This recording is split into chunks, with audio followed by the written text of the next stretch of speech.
ভারতের স্বাধীনতার সংগ্রামের কথা উঠলেই বাংলার নামটা কিন্তু সবার আগে আসে। এর একটা বড় কারণও আছে।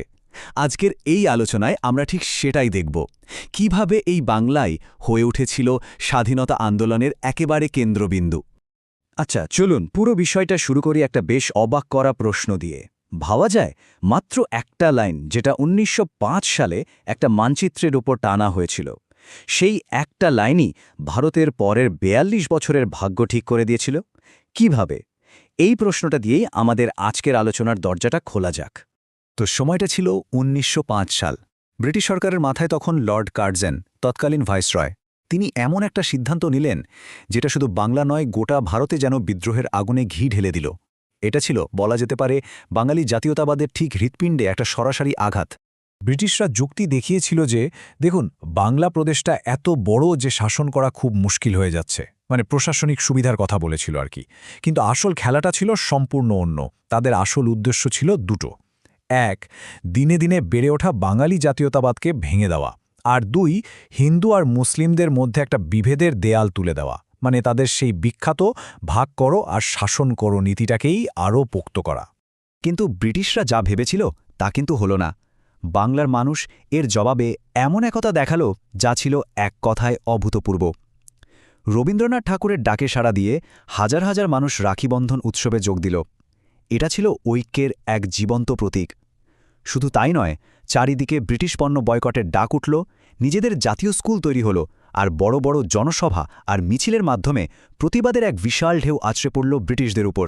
এই বঙ্গভঙ্গের প্রতিক্রিয়া হিসেবেই কিন্তু দুটো আলাদা অথচ খুব শক্তিশালী পথ খুলে গেল।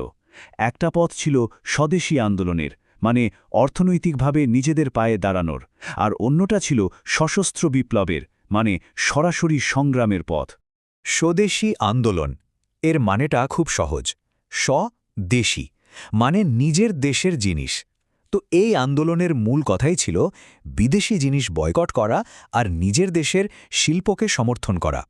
এটা কিন্তু শুধু ব্রিটিশদের ব্যবসা বাণিজ্যে ধাক্কা দেওয়ার জন্য ছিল না, এর সাথে জড়িয়েছিল জাতীয় গর্ব আর আত্মমর্যাদার একটা বড় লড়াই। কিন্তু দেখুন, সবার তো আর এত ধৈর্য ছিল না। একদল তরুণের মনে হচ্ছিল এই শান্তিপূর্ণ আন্দোলন, আবেদন নিবেদন, এসবে অনেক সময় লাগছে। তারা বিশ্বাস করতে শুরু করল যে ব্রিটিশদের তাড়াতে হলে বন্দুক হাতে তুলে নেওয়া ছাড়া আর কোনো উপায় নেই। আর এই ভাবনা থেকেই জন্ম নিল বিপ্লবী জাতীয়তাবাদের সেই আগুন। আর তখনই তৈরি হতে শুরু করল অনুশীলন সমিতির মতো সব গুপ্ত সংগঠন। এখানে তরুণদের শারীরিক আর মানসিক প্রশিক্ষণ দেওয়া হতো একেবারে সরাসরি ব্রিটিশ প্রশাসনের ওপর আঘাত হানার জন্য। মুজাফফরপুর বোমা মামলা বা আলিপুর বোমা মামলার মতো ঘটনাগুলো ব্রিটিশ সাম্রাজ্যের ভিতটাকে নাড়িয়ে দিয়েছিল।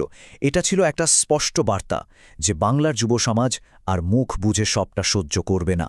আর এই সময়েরই এক কিংবদন্তি চরিত্র হলেন যতীন্দ্রনাথ মুখোপাধ্যায়, যাকে আমরা সবাই বাঘা যতীন নামে চিনি।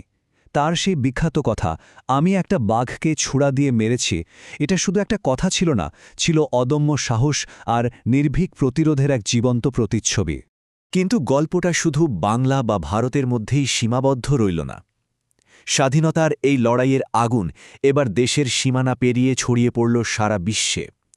বিপ্লবীরা তখন বিদেশের মাটি থেকে নতুন নতুন ভাবনা, নতুন কৌশল আর সাহায্য জোগাড় করতে শুরু করলেন। এই সময়রেখাটা দেখলে ব্যাপারটা আরও পরিষ্কার হবে।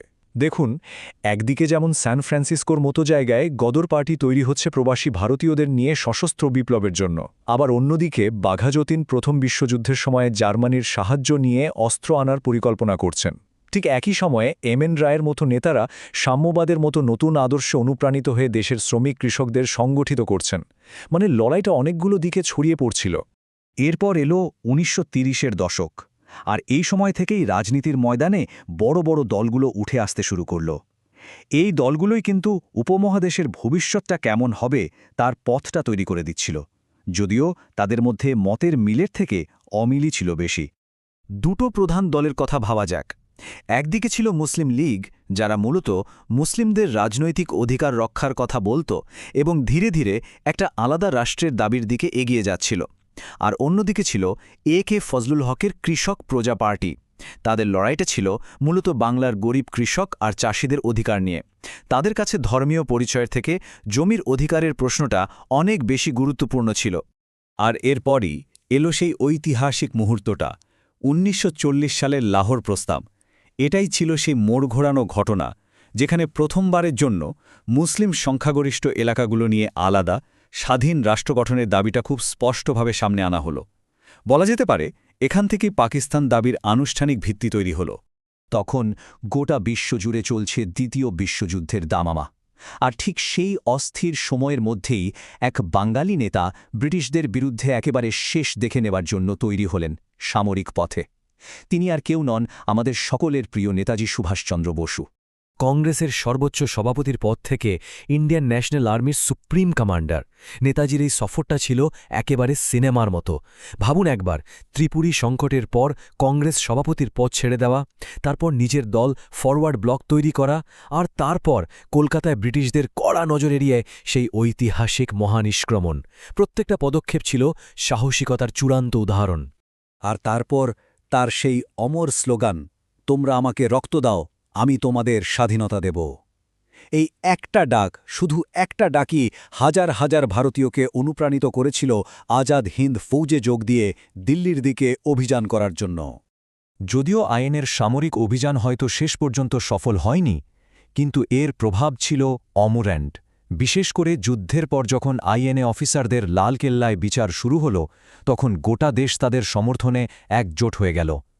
এই ঘটনায় ব্রিটিশদের সেই অজেয় ভাবমূর্তিটাকে একেবারে ভেঙে গুড়িয়ে দিয়েছিল। এটা ছিল একটা বিরাট মনস্তাত্ত্বিক ধাক্কা, যা স্বাধীনতার দিনকে আরও এগিয়ে এনেছিল। তো দ্বিতীয় বিশ্বযুদ্ধ শেষ হল। এটা তখন মোটামুটি পরিষ্কার হয়ে গেছে যে ব্রিটিশরা আর বেশিদিন ভারতে টিকতে পারবে না, তাদের এবার যেতেই হবে। কিন্তু ক্ষমতা হস্তান্তরের শেষ পরিকল্পনাটা আমাদের জন্য এক ভয়ঙ্কর ট্র্যাজেডি নিয়ে অপেক্ষা করছিল। লর্ড মাউন্টব্যাটেনের পরিকল্পনাটাই ছিল সেই শেষ অধ্যায়। এই প্ল্যানটাতেই শেষমেশ সরকারিভাবে শিলমোহর পড়ে গেল যে হ্যাঁ, স্বাধীনতা আসছে, কিন্তু তার জন্য দেশটাকে ভাগ করতে হবে। আর সেই বিভাজনের কোপটা আবারও এসে পড়ল বাংলা আর পাঞ্জাবের ওপর। আর এভাবেই ঠিক ৪২ বছর পর হিস্টোরিয়াটা যেন একটা বৃত্ত সম্পূর্ণ করে আবার সেই একই জায়গায় ফিরে এলো। ভাবুন, যে লড়াইটা শুরু হয়েছিল বাংলাকে ভাগ করার বিরুদ্ধে, সে লড়াইয়ের শেষটাও হলো সে বাংলাকেই আবার ভাগ করে। এই পুরো ঘটনাটা আমাদের একটা খুব কঠিন প্রশ্নের সামনে এনে দাঁড় করায়।